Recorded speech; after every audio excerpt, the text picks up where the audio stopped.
Dominic can't be here today. Okay. Who are these suckers? We have another hour. That's not bad. No. 20 more. You guys just got a break. 20 more. Oh, we're good. It's all good. It's the boys. Let's do it. Boys, baby! Just the good old boys. Stacy Tesser, Disney Worldwide Generic. All right. To any of you, Yes. what drew you to this particular project of Need for Speed? I would say the people behind it, from Scott Waugh, who directed Act of Valor. You knew you were gonna get that feeling of a different type of car movie or a throwback with some new stuff that was going on, and Spielberg was behind it, and and John Gatins, who had and George Gatins, and John had written the film Flight that was nominated for an Academy Award. So you knew they were down to make something special. I felt that way.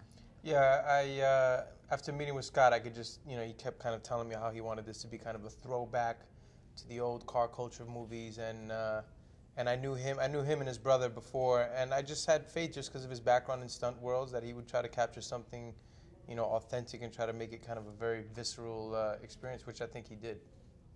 So knowing that Scott Waugh had this extensive background in stunts, did that frighten you? Did it inspire you? How did you feel? Gave all of us, I think, confidence when we were filming. I think it would have been a different experience if he wasn't a stuntman. He was just this guy that was directing this movie, and he's like, I want you to risk your life. Yeah. I think everything we did practically, things that Scott Waugh would have done himself if he could have. You know what I mean? Yeah. So for me, I know nobody was asking me anything out of the ordinary to do.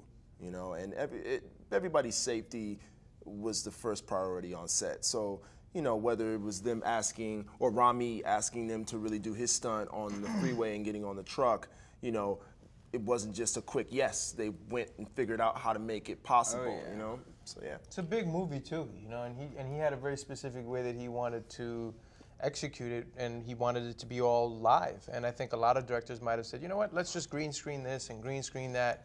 And that wasn't his approach. He wanted this to be different, and he knew in order to make that happen, he had to put the cars out there, have these stunts actually happen, and he knew how to make that happen. He brought all his old stunt buddies, which was really cool, I thought. It was like a family of stunt guys that he's known for a long time to come pull off his vision. So Ramon, what was it like to be behind the wheel of the Beast? The Beast, that's Man my baby. behind the Beast. She means a lot to me. I miss her, actually. She was, it was incredible. I mean, it's a powerful, truck, and you felt it, and you can sense it, and they let me do some practice runs with it and driving, and so I could see how it responded. But it was cool, and it was I was put to the test having him on top of the roof going 70 miles an hour and having to kind of maintain that for all of our safety, and we made it. We're here to talk about it. Yeah. So Rami, how did you feel doing that, what's called the hot fuel connection scene? It was exhilarating. It was something that I don't think they were planning on letting me do. And like Ramon said, I asked Scott. Scott went to Lance Gilbert, who was their stunt coordinator, and asked him, what he thought about me doing it. And they're like, look, we'll just have to, really harness him in a few more times than we would a stuntman, and put extra stunt personnel in the car with us. But they took every precaution with me, and that gave me all the freedom to really, live it on the edge and do it, as practically as I could, and not have any fear while doing it until I saw it and said, what the was I thinking?